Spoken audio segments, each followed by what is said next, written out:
La parole à M. Paul Audy. Je crois que Michael a communiqué à nous transmettre sur un problème important. Je lui donne la parole. Merci, monsieur. Oui, chers amis, j'aurais plaisir à vous retrouver demain matin avec Michel Carassou pour évoquer Benjamin Fondan, Benjamin Wexler, Benjamin Fondoyel. Mais au préalable, je voudrais vous lire un texte que j'ai coécrit avec Michel Bensoussan au nom de l'Institut universitaire Maïmonide Averroès Thomas du Centre culturel juif Simone Veil, un texte que nous avons écrit Michel Bensoussan, président du Centre culturel juif Simone Veil et moi. Demande de libération de Boualem Sansal, Salon du livre des mondes juifs 2024. Alors, nous avons appris avec consternation l'arrestation par le régime algérien de l'écrivain Boualem Sansal. Cet immense écrivain, auteur du Village de l'Allemande, lauréat de nombreux prix littéraires, dont le Grand Prix de l'Académie française en 2015 pour son roman 2084, La fin du monde, avait été reçu en 2015 par l'Institut Maïmonide et la médiathèque Émile Zola. Suite à sa visite en Israël en mai 2012 pour le Festival international des écrivains de Jérusalem, les mécènes algériens qui avaient accordé à l'écrivain une dotation de 15 000 € lui ont retiré pour, je cite, trahison envers son peuple et son pays. Boualem Sansal avait alors déclaré au quotidien Libération « Je ne suis pas en guerre contre Israël, il faut que l'on travaille tous à la paix, politique, intellectuel, étudiant. C'est pour cela que j'ai tenu à y aller pour montrer qu'il faut avant tout dialoguer, échanger. » Alors qu'il devait, en 2012, recevoir le prix du roman arabe par l'Institut du monde arabe pour son roman Darwin, la cérémonie de remise du prix avait été annulée au motif fallacieux, je cite, d'événements actuels dans le monde arabe. De nombreux intellectuels français, dont les principaux membres du jury, avaient exprimé leur indignation. Censuré en Algérie à cause de ses positions très critiques envers le pouvoir en place, il devait décider de publier ses ouvrages en France et en Allemagne. Après s'en être pris à ses œuvres, c'est maintenant à l'homme que l'on s'en prend. En ce jour où nous fêtons le livre, en l'occurrence le livre juif, grâce à ces farines, nous demandons sa libération immédiate, signé l'Institut universitaire Maïmonide Averroès Thomas d'Aquin et le Centre culturel juif Simone Veil.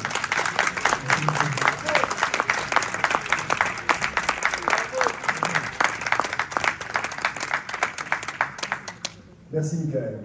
C'est effectivement un événement qui nous a beaucoup émus et troublés. Et donc je donne la parole à Fabrice pour la suite du programme et la présentation de Paul Audy. Voilà, merci Charles, merci Michael. Dans la perspective du salon et de l'évocation du 7 octobre, nous allons commencer essentiellement par le livre de Paul Audy, qui nous a frappé, Tenir tête. D'abord un petit rappel de la biographie de Paul, qui est né à Beyrouth en 1963, donc une enfance libanaise, puis le départ et l'arrivée à Paris à l'âge de 12 ans, des études brillantes, normales supérieures, puis agrégé de philosophie, et il devient enseignant en philosophie. Alors j'ai relevé dans les grands écrivains qui l'ont inspiré Jean-Jacques Rousseau, sur lequel je crois que vous avez fait votre thèse, et puis Nietzsche, bien sûr, et alors un Montpelliérain, une étape régionale, enfin, que j'ai apprise en cours de route, Michel Henry, et je m'en veux parce que je ne connaissais pas du tout ce Montpelliérain, et puis Jacques Lacan et tout l'apport du structuralisme et de la psychanalyse. Une œuvre essentiellement basée sur une recherche sur l'éthique, l'esthétique et le corps, et puis je pense tardivement, donc à peu près une trentaine d'ouvrages, voilà ce qu'on appelle. En hébreu, on dit un Talmid Chacham, c'est-à-dire quelqu'un qui a une énorme connaissance sur beaucoup de choses. Et puis, récemment, deux ouvrages qui ont marqué, je pense, peut-être un virage ou une interrogation sur l'identité. Le précédent qui est sorti en 2022, de mémoire, Troublante identité, dans laquelle vous évoquiez votre enfance au Liban et votre intégration en France et tout ce cheminement derrière l'identité et comment aussi être français, ce que ça peut poser comme problème pour un jeune. Et puis, ce dernier ouvrage, Tenir tête, qui est vraiment... Alors là ce que je vous disais en voiture, vous avez vraiment fait une sorte d'expérience de pensée en élaborant un dialogue entre deux personnes, Maurice et Thomas. Mais je préfère vous laisser parler de votre livre.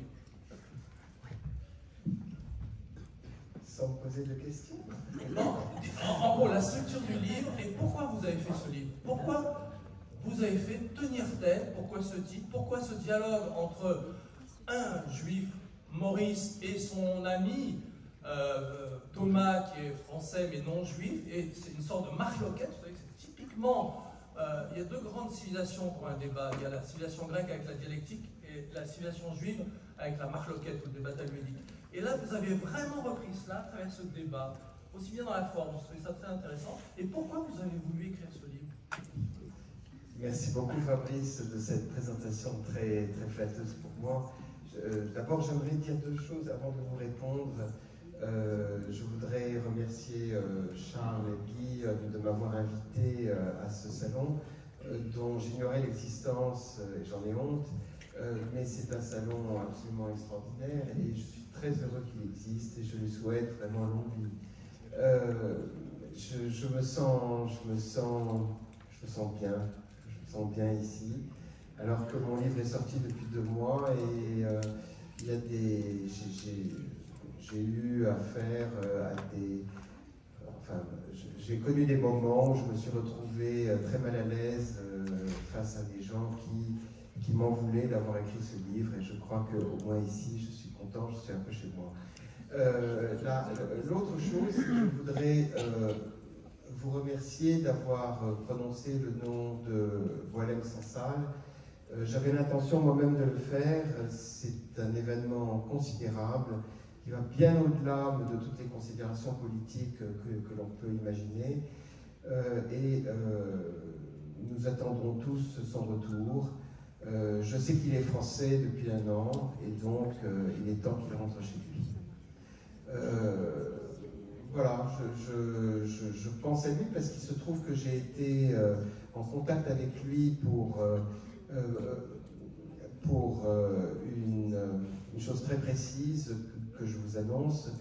Il se trouve que je suis au comité de rédaction d'une revue intellectuelle qui est publiée par les presses universitaires de France qui s'appelle Cité. Et Cité va publier à la fin de l'année son numéro 100, qui est un numéro anniversaire, dont le titre c'est Sauver la démocratie dans un monde dangereux. Et nous avons demandé à une 50aine de collaborateurs, dont certains viendront demain, d'ailleurs parler ici, comme Nicolas Kunzer, d'aborder ce sujet très important. Et j'ai eu l'idée de contacter Boualem Sansal, qui a immédiatement dit oui, et qui nous a donné un texte tout à fait saisissant, un texte qui s'appelle « Où va la France ?» et dans lequel, avec son sauce, je dirais, baroque, sa vision baroque du réel, il dresse un portrait de notre pays qui ne vous laissera pas indifférent. En tout cas, nous sommes très fiers de publier ce texte et nous pensons très fort à lui. Alors maintenant que j'ai dit ça, je vais répondre à votre question, mais en fait, tout est lié d'ailleurs. Bon. Alors, pourquoi j'ai écrit ce livre? Eh bien, je vais vous répondre de manière très insatisfaisante pour vous, mais je vous dirai, j'ai pas pu faire autrement. J'ai pas pu faire autrement que d'écrire ce livre. J'en ai pris la décision à quelques semaines du pogrom du 7 octobre, qui m'avait tellement bouleversé, tellement choqué, qu'il m'a fallu un certain temps pour réaliser que nous étions rentrés dans un monde nouveau avec ce massacre. Et donc, la seule façon de m'en sortir avec cette quasi-catatonie qui m'avait prise à ce moment-là, c'était d'essayer de réfléchir aux tenants et aux aboutissants de cet événement. Et donc, j'ai commencé à écrire, et j'ai écrit un texte très virulent, très colérique, enfin un texte qui était impubliable comme tel. Et puis, quand on est pris en fait dans le train d'un événement historique qui n'est pas fini, qui ne fait que commencer, eh bien, on passe par un certain nombre d'humeurs, d'oscillations, de croyances, de désillusions. Et je me suis aperçu au bout d'un certain temps qu'il fallait que j'en rende compte. Que je rende compte, en fait, du fait que la réaction à un événement historique fait partie de l'événement lui-même. Il n'y a pas un événement à une date précise, il y a l'événement et ses réactions, et le tout forme la logique infernale de l'événement. Et donc, pour rendre compte de cette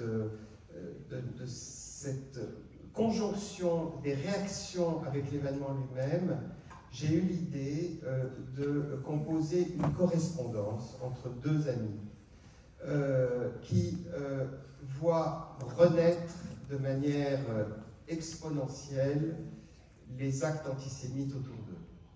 Et alors, comme évidemment il s'agissait pour moi de parler de l'antisémitisme et de tenir tête à l'antisémitisme, comme le titre du livre le dit, il était hors de question pour moi de mettre aux prises l'un avec l'autre deux individus qui s'opposaient. Parce que l'antisémitisme, ce n'est pas une question d'argument ou de contre-argument. Donc, ce sont deux amis qui sont sur la même longueur d'onde, mais qui regardent les choses à partir d'un point de vue qui n'est pas tout à fait le même. Et donc, au cours de ces 5 premiers mois qui se sont écoulés entre le 7 octobre et la fin du mois de mars, j'ai rendu le manuscrit à l'éditeur au mois de mai, j'ai essayé d'accompagner leur tourment et leur angoisse au fur et à mesure que des événements nouveaux arrivaient. Et il se trouve qu'en fait, c'était moi aussi qui les vivais, puisque au fur et à mesure que j'écrivais ce livre, se passait un certain nombre de choses. Et chaque lettre est datée d'un moment particulier. Et ce dont je me suis rendu compte, c'est que certaines opinions que l'on peut se faire, certaines convictions, certaines idées même qui peuvent émerger à telle date, eh bien, l'histoire fait en sorte, par sa violence même, de les remettre en cause 2 mois plus tard. Et qu'est-ce qu'on fait avec ce qu'on a pensé? Et qu'est-ce qu'on fait avec ce qu'on a cru? Et donc, chacun va rendre compte à son ami de cette remise en cause de ses illusions, de ses croyances, qui sont malmenées par le calendrier implacable d'une histoire qui n'est pas terminée. Et donc, il y a 9 lettres dans le livre, et ces lettres s'échelonnent entre la fin du mois d'octobre et la fin du mois de mars. Et ces deux hommes qui n'ont pas le même âge, celui qui n'est pas juif, mais qui est professeur de lettres dans un lycée de la banlieue parisienne et qui a été très profondément marqué par les assassinats de Samuel Paty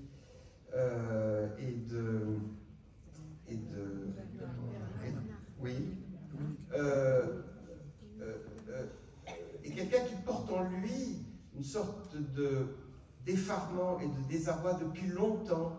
Et à l'occasion de ce 7 octobre, il va faire un travail pour essayer de s'en sortir avec l'angoisse qu'il a. Et c'est une angoisse qu'il éprouvait en quelque sorte quotidiennement quand il allait enseigner, puisque quand on va enseigner, on sait très très bien aujourd'hui que l'on ne peut pas enseigner ce qu'on va enseigner, et donc que l'on est en face d'une classe qui qui est incapable de recevoir même la simple nomination d'un fait historique. Donc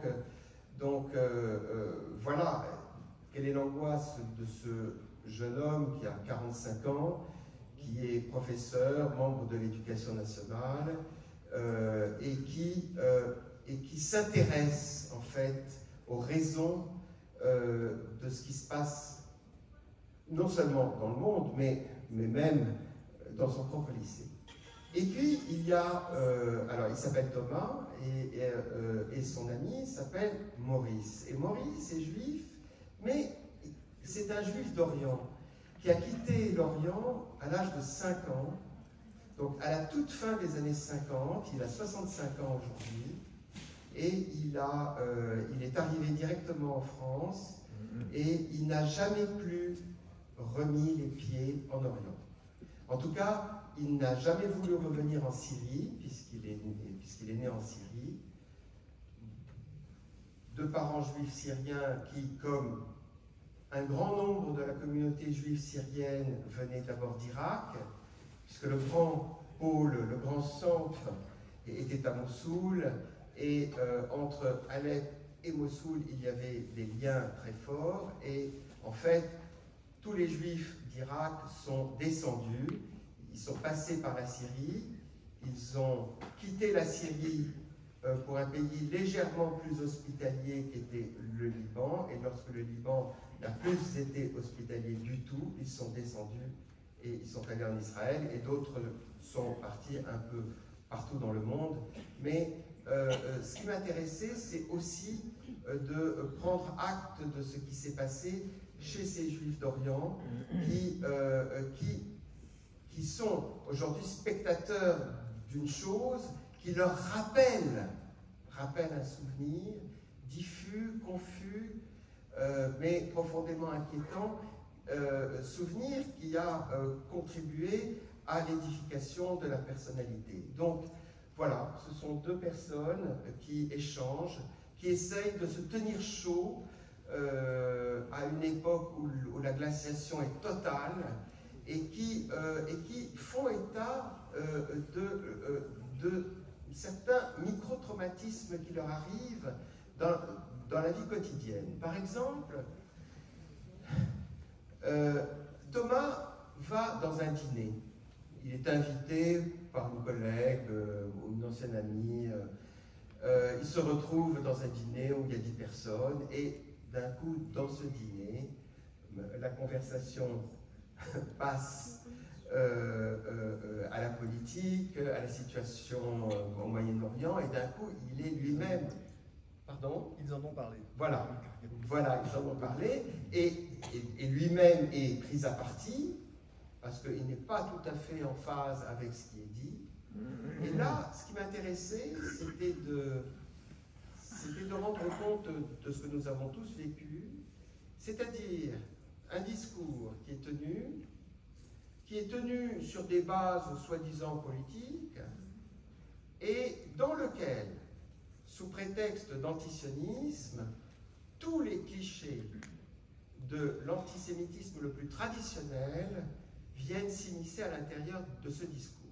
Et il était très important pour moi, en tant que philosophe, de montrer comment certains mots sont chargés d'une très lourde histoire, sont véhiculés dans l'ignorance la plus totale par ceux qui les emploient, sans se rendre compte qu'ils se font le véhicule d'une histoire bien plus longue que leur propre existence, bien plus longue que le conflit israélo-palestinien, et peut-être aussi longue que le judaïsme lui-même, puisque l'antijudaïsme est coextensif à l'existence même du judaïsme.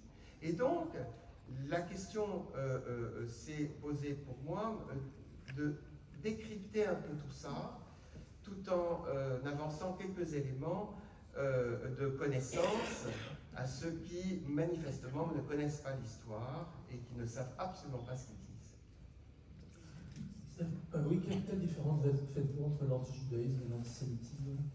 Alors, c'est une excellente question qui est effectivement abordée dans le livre. Alors, voilà. Alors, l'antisémitisme, bon, est un mot récent. Hein. C'est un mot qui a été inventé à la fin du 19e siècle, qui a été inventé dans un contexte où l'antijudaïsme croisait en fait la constitution des grands États-nations et donc l'antijudaïsme, qui est bien plus ancien, on en parlera, prenait forme, une sorte de forme nouvelle qui était liée en fait aux idéologies de l'époque, à des idéologies scientistes qui en fait dirigeaient la haine à l'endroit des Juifs, non pas en raison de leur religion, mais en raison d'une notion qui a émergé justement à cette époque-là, dans les années 1860, qui est la notion de race. Et donc, l'antisémitisme est très lié à une haine raciale. Mais l'antijudaïsme n'est pas une haine raciale. C'est une haine qui est liée au judaïsme lui-même, c'est-à-dire à une foi, à une religion et à des mœurs. C'est tout à fait différent. Et ce qui est intéressant au Moyen-Orient, pour ceux qui ont vécu au Moyen-Orient, ils doivent probablement l'avoir vraiment senti dans leur chair, c'est que l'antisémitisme tel que nous l'avons connu en Occident à partir de cette période du 19e siècle jusqu'à évidemment la Shoah, ce n'est pas ce qui existe au Moyen-Orient. Il n'est pas question d'une haine raciale. Il parle du Yaoud d'ailleurs. Voilà. On désigne toujours le Yaoud, le juif, pas le sémite. Voilà. Alors, non, et ce qui est encore plus intéressant, c'est que vous ne verrez jamais personne chez les Arabes du Moyen-Orient appeler un Israélien. Ils vont l'appeler un Juif. Alors, ce mot Yaoud est un mot qui est directement relié à une très longue histoire de l'antijudaïsme qui a pris corps dans cette région d'abord avec le christianisme et qui a ensuite été relayé par l'islam. Et c'est ça, en fait, l'enjeu, si vous voulez. C'est que ni le christianisme, ni l'islam, et le christianisme a en quelque sorte offert une matrice de haine à l'islam. C'est quand même 20 siècles de haine chrétienne dans cette terre et 13 siècles de haine pour l'islam. Et donc, si vous voulez, cette haine s'est cristallisée autour d'un enjeu qui est religieux. Et ça me permet peut-être de dire une chose au sujet de cette région. Un des grands points qui m'a été opposé dans les arguments que j'ai donnés dans ce livre, c'est que j'avais tendance à parler d'une sorte de vindicte religieuse, alors que nous, ici, nous nous sommes débarrassés de la question religieuse depuis un certain temps, tout est politique, rien n'est religieux, mais l'autonomie du politique est une immense conquête occidentale qui a pris des siècles,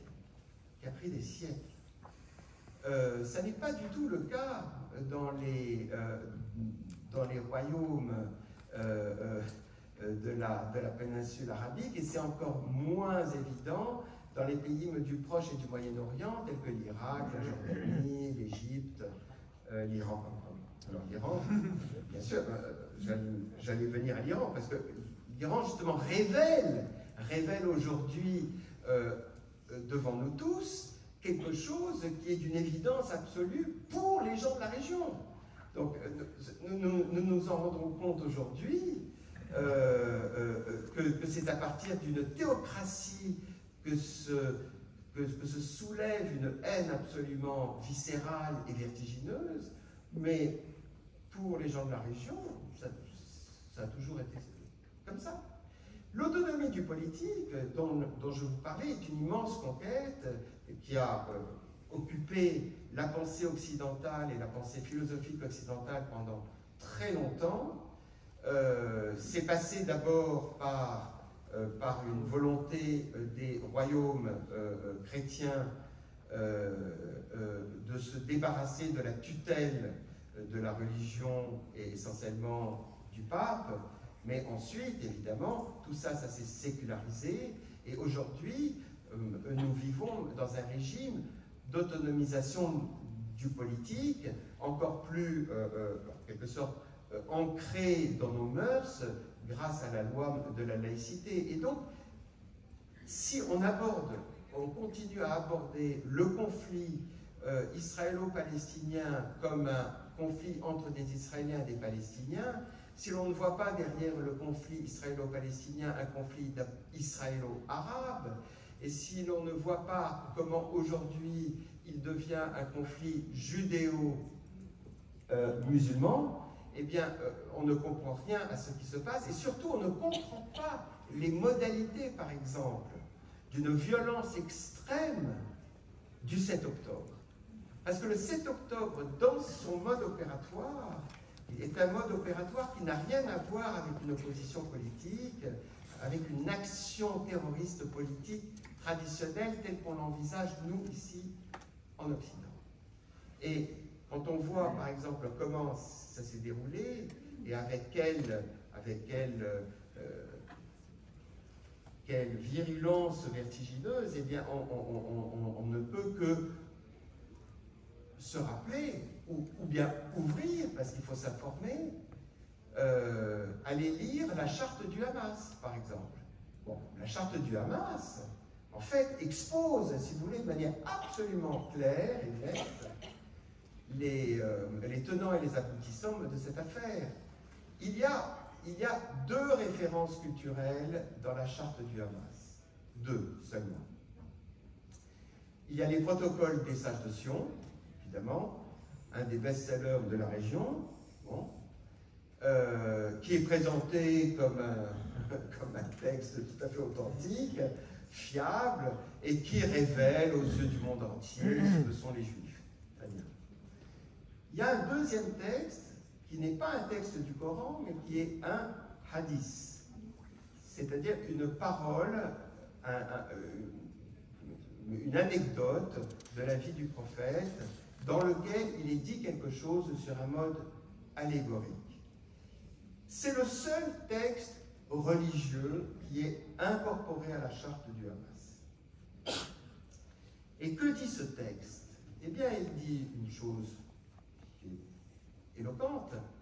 Ça raconte l'histoire de la fin du monde, lorsqu'il n'y aura plus de juifs sur la terre, mais qu'il en restera un seul. Ce juif qui est encore caché derrière un arbre, il faudra aller le chercher, celui-là, et le tuer. Donc, vous imaginez un peu l'imaginaire fantasmatique qui occupe l'esprit de ces gens-là, et quand on sait que l'éducation, on sait aujourd'hui que les manuels, par exemple, des écoles à Gaza, par exemple, un manuel de mathématiques. Bon, on passe par des petits exercices de mathématiques, mais c'est toujours des exercices où il y a des martyrs. Par exemple, il y a, voilà, on va ajouter 4 martyrs à 10 personnes à qui il faut faire la guerre. Alors, qui va gagner? Alors, il faut faire une soustraction. Il ne restera peut-être que 6. Enfin, vous voyez, ce genre de choses existe dans les manuels. Bon. Ça vient d'où, ça? Ça vient d'où? C'est très vieux. Ça remonte très loin. Bon.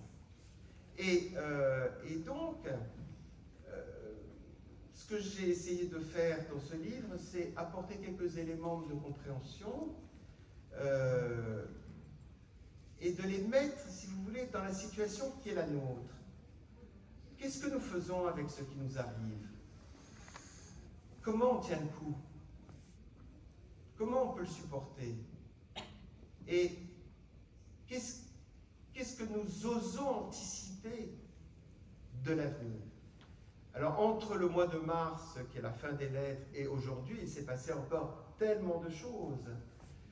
Mais sur le plan de l'antisémitisme et de l'antijudaïsme viscéral, si vous voulez, il ne s'est rien passé de nouveau. Maintenant, nous savons exactement ce qui est devant nous et comment nous devons réagir à ce qui nous arrive. J'ai entendu qu'il y avait 200% d'augmentation des actes antisémites.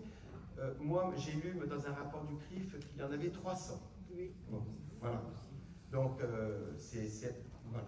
Bon. Et je vous suggère, au cas où vous ne l'avez pas encore fait, mais je pense que vous l'avez fait, vient de sortir un sondage que le CRIF a fait qui glace le sang. Qui glace le sang. Je voudrais vous poser une question justement sur l'antisémitisme. Vous évoquez dans votre livre une des théories causes de l'antisémitisme ou de l'antijudaïsme en disant que voilà, les peuples, à commencer par le christianisme puis l'islam, ont une dette à l'égard des juifs. Une dette incommensurable par rapport à toutes les valeurs juives amenées dans le monothéisme. La question ensuite est celle, on ne peut pas mettre sur le même plan maintenant au XXIe siècle le christianisme et l'islam. On dit, c'était Derrida qui avait dit ça, du fait de cette dette, on inverse la dette en un rejet, en une haine du juif, parce qu'il y a cette dette qu'on n'arrive pas à payer. Parce que là où d'autres civilisations ont disparu, comme les Égyptiens, les Grecs, les Perses, et toutes les grandes civilisations, les Juifs sont toujours là, donc on ne peut pas payer cette dette. Cependant, les chrétiens ont fait un cheminement extraordinaire. Oui. Ils sont maintenant même, non seulement nos amis catholiques dans la salle, oui, mais les évangéliques défendent Israël. Donc on voit que ce cheminement chrétien, il a été réel dans cet anti-judaïsme, vraiment qui s'est pacifié. Pensez-vous, justement, à partir des 2-3 sourates dans le Coran et du Hadith 33-98, je crois, que vous avez évoqué dans la charte du Hamas, qu'une réforme de l'islam est envisageable, comme les chrétiens ont pu le faire? C'est pas à moi de le dire, mais je le souhaite simplement pour que ça cesse, quoi. Mais évidemment que je le souhaite. Le problème, c'est que la hiérarchie de l'islam ne le permet pas. C'est ça le problème, c'est que l'Église catholique et sa structure a permis justement cette réformation très profonde, qui s'est d'ailleurs produite, qui ne se serait sans doute jamais produite s'il n'y avait pas eu la Shoah. Disons les choses telles qu'elles sont. Ce n'est pas venu de manière naturelle, si vous voulez, mais l'ampleur du désastre a été telle qu'il ne restait plus qu'à l'humanité européenne de se poser la question de savoir... Oui, aussi, mais enfin, je dirais que c'est encore plus profond, si vous voulez. Alors voilà, le travail a été fait. En tout cas, bon, on a vu quand même un pape devant le mur mettre un billet. C'est pas rien. Bon, alors, est-ce qu'une autre religion? Le problème, si vous voulez, c'est que cette dette, en fait, est une dette incroyablement complexe. D'abord, sur le plan psychologique, on peut se dire une chose qu'on a tous vécue: on en veut à celui à qui on doit quelque chose. On en veut forcément. On en veut à son créancier. On lui doit quelque chose, on le sait, mais c'est quand même insupportable de devoir acquitter cette dette. En plus, cette dette, elle est foncièrement, structurellement, métaphysiquement inacquittable.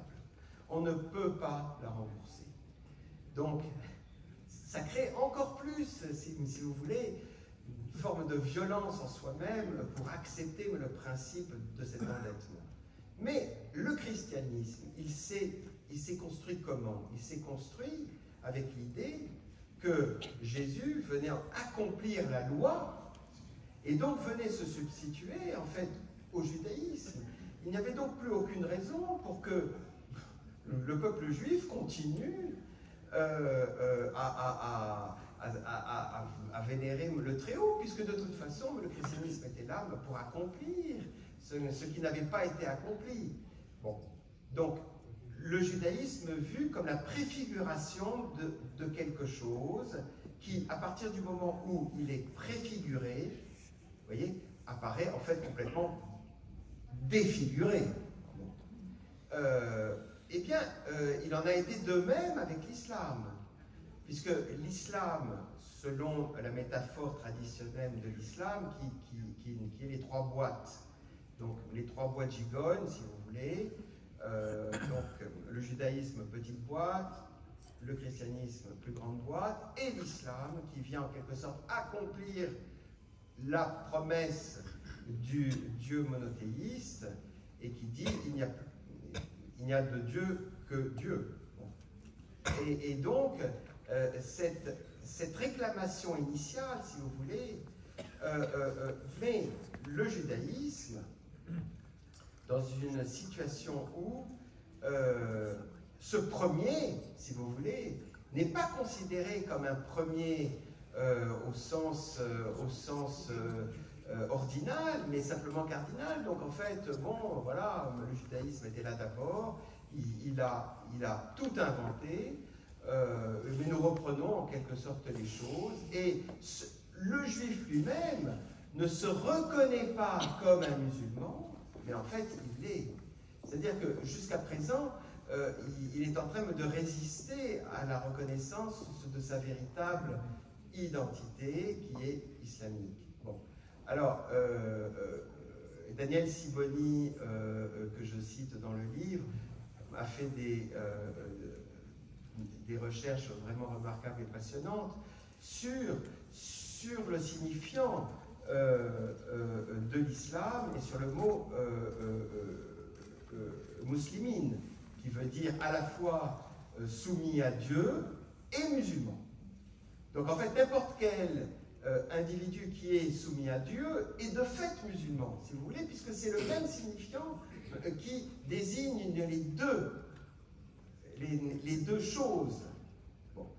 Alors, ça crée évidemment une sorte de refus d'accepter que le peuple juif puisse être souverain sur une terre qui, en plus, accueille les lieux saints et du christianisme et de l'islam. Bon, on connaît l'histoire chrétienne, hein, bon, on connaît l'histoire chrétienne, qui est la défense de ces lieux saints, bon, et puis maintenant, il y a la même chose. Et aujourd'hui, si vous voulez, le signifiant Jérusalem, par exemple, est très intéressant. Le signifiant Jérusalem, qui n'apparaît dans aucun texte du Coran, il n'y a aucune mention du nom Jérusalem. Aucune. Il y a 600 fois le nom de Jérusalem dans la Torah. Eh bien, Jérusalem, c'est le troisième lieu saint de l'islam, et la cause, si vous voulez, du refus de la souveraineté se cristallise dans le nom d'Israël, dans le nom de Jérusalem. Et donc, ce refus de toute souveraineté juive sur cette terre a commencé tout de suite. Tout de suite. Ça a commencé avant la création de l'État d'Israël. Je vous recommande de lire les travaux de Georges Bensoussan, qui sont extrêmement éclairants là-dessus, où en fait il montre que dès lors qu'il y a eu possibilité, enfin, dès lors qu'on a entrevu la possibilité qu'il puisse y avoir dans cette région un foyer national, les hostilités réelles ont commencé, elles ont pris une toute autre tournure, et en 1947, lorsqu'il y a eu un partage d'ailleurs totalement asymétrique et dissymétrique, donnant sur la terre mandataire britannique les 2/3 aux Arabes autochtones et 1/3 aux Juifs qui étaient implantés dans la région, c'est le lendemain même du refus que la guerre a éclaté. Et l'État actuel d'Israël est né de cette guerre-là, contrairement à ce que dit un certain président. Il est né de cette guerre-là, et les frontières qu'il a eues en 1948 étaient des frontières qui dépendaient justement de l'issue de cette guerre-là. Très important, puisque ces frontières n'avaient rien à voir avec le partage qui avait été proposé en 1947.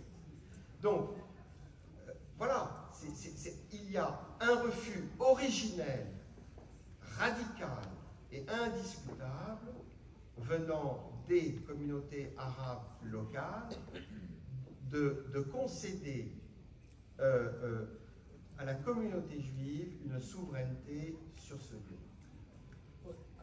On écouterait Paul pendant des heures. Ah oui, on arrête. On va sans doute affirmer cette pensée éclairante. Je vous recommande vraiment très très vivement son livre, Tenir tête. Et vous pouvez même aussi vous procurer ici Troublant d'identité, qui est le livre précédent et qui est également extrêmement intéressant. Merci infiniment. Je rajouterais que Tenir tête a eu le prix Femina de l'essai 2024 et qu'il y a 15 jours, moi j'ai vraiment kiffé à vous écouter. Vous étiez invité chez Alain Finkielkraut.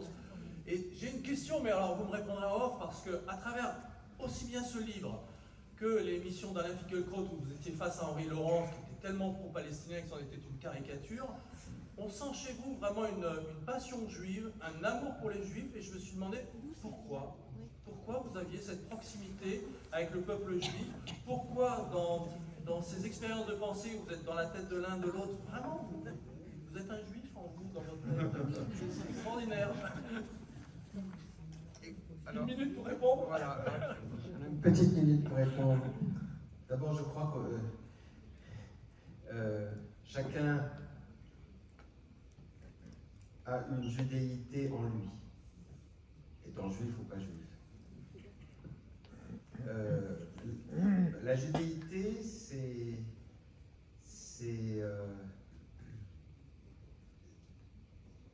quelque chose. L'émergence, si vous voulez, du judaïsme, c'est vraiment quelque chose qui coupe l'histoire du monde en deux. Il y a l'avant et l'après. Et nous sommes tous le fruit de cette histoire qui a son origine là. Et cette origine, nous la portons en nous. Et je vous répondrai d'abord comme ça, sur un plan général. Mais sur le plan individuel et personnel, parce que je pense que c'était ça aussi que vous me demandiez. Écoutez, qu'est-ce que je peux vous dire? On est entre nous. Le judaïsme est une création de l'esprit absolument considérable. Et lorsque j'ai appris à savoir ce que c'était, eh bien, je n'ai pas arrêté. Voilà, je n'ai pas arrêté de me passionner. Je soupçonne personnellement d'avoir des origines juives qui remontent très loin, puisque j'ai un arbre généalogique de la famille de ma mère qui s'arrête au XVIe siècle dans la région d'Alep, mais il est assez curieux, cet arbre généalogique, puisque normalement, les arbres, plus on remonte, plus ils sont en pointe. Et là, il y a 10 personnes, et puis on ne sait pas ce qu'il y a après. C'est très curieux. Et voilà, donc ma mère porte un nom qui est un nom très connu, juif, et donc je me demande s'il n'y a pas eu une origine qui remonte en Irak au XIVe siècle, et ensuite, à travers un certain maranisme, je pense au XVIIe, où la famille s'est convertie au christianisme. Voilà. Alors, bon, c'est une hypothèse, je n'ai jamais réussi à la vérifier. J'ai quelques indices, mais pas plus. Mais ça n'explique rien, en fait. Ça n'explique rien. C'est comme ça. Merci infiniment.